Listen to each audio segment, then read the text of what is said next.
Alchemy Kitchen, and today we're going to be making harissa. If you're not familiar with harissa, it is a North African chili paste in Tunisia, where I believe it originates from.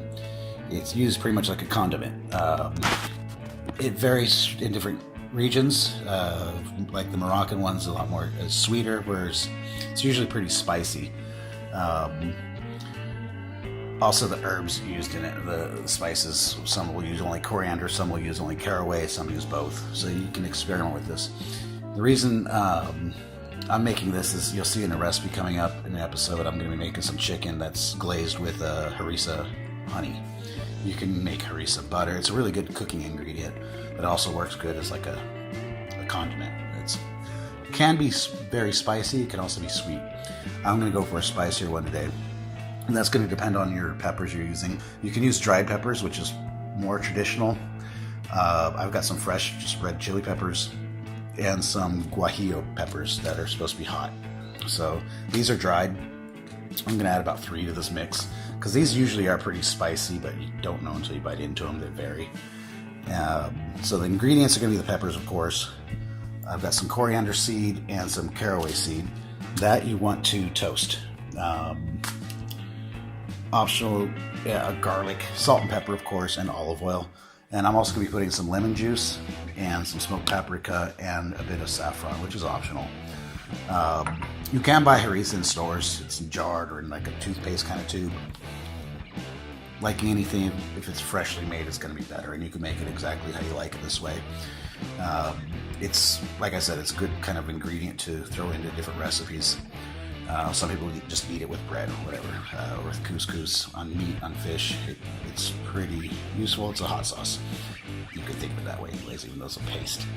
So, first thing I'm going to do is going to roast these peppers.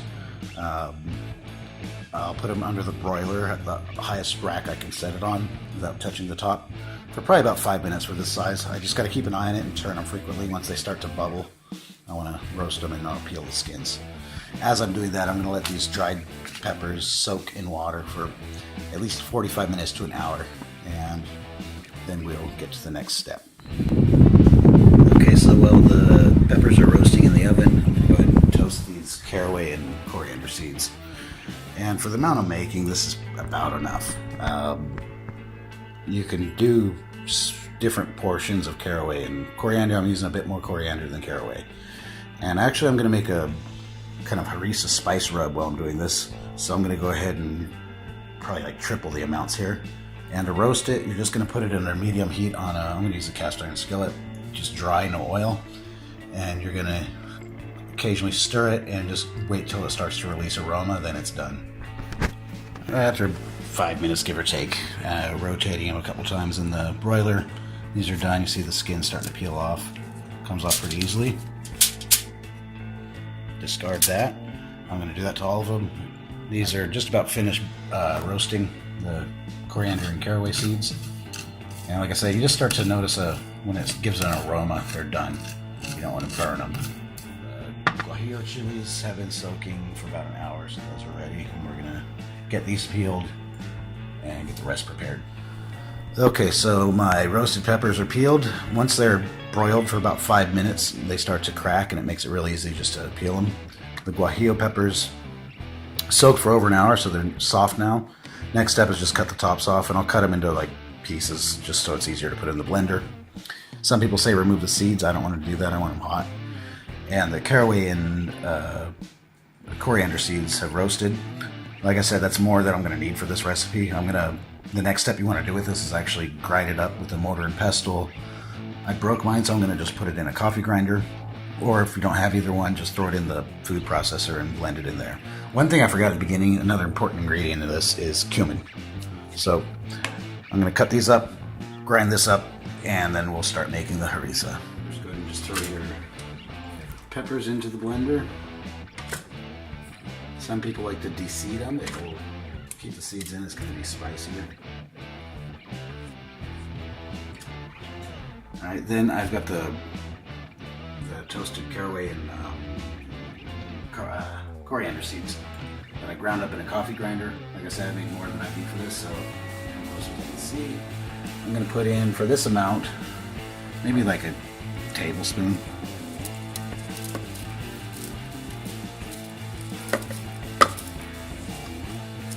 And then I'm going to add some cumin.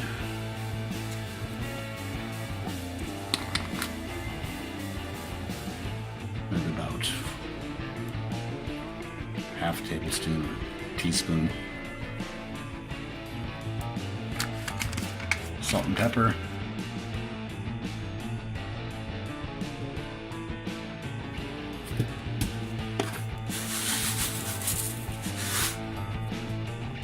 I'm also going to add some smoked paprika.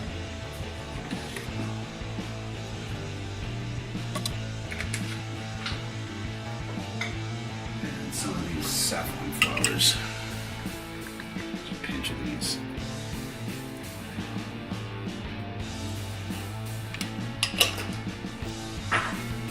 Finally, a bit of lemon juice. And now about, I'd say about a tablespoon of olive.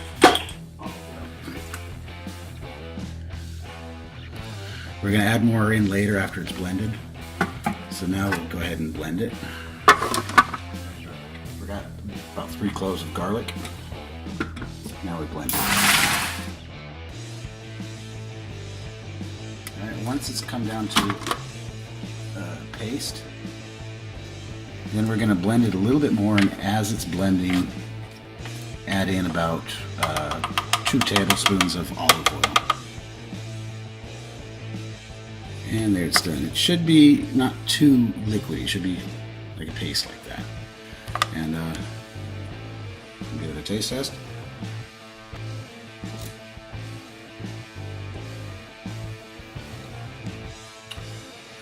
It came out really good. Wow, it's a lot better than the shit you can buy at stores. It's those red peppers are pretty sweet, but those anchillas are hot as fuck, so it's nice and spicy. That's how I like it. Oh, so it's really strong, but really good. To me, it tastes fine. So next step is you can put it in a sterilized jar,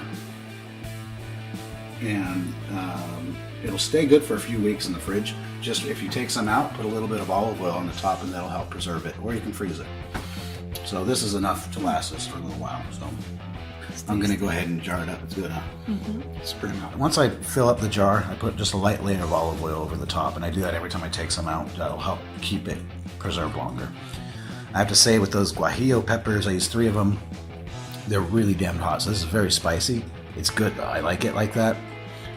If you're a bit sensitive to that kind of thing, you can also use just regular red bell peppers to mix in with some as much chili pepper as you want to make it less spicy and more on the sweet side. This is a lot like the times when I bought it pre-made. It's pretty spicy already, so you just use it sparingly. You mix it with food. I'm having some on some flatbread right now, and yeah, it's hot enough to make my forehead sweat, but I'm enjoying it. I'll be making a recipe with harissa honey glazed chicken. Make sure you hit subscribe so you don't miss that. That should be out in the next week or so.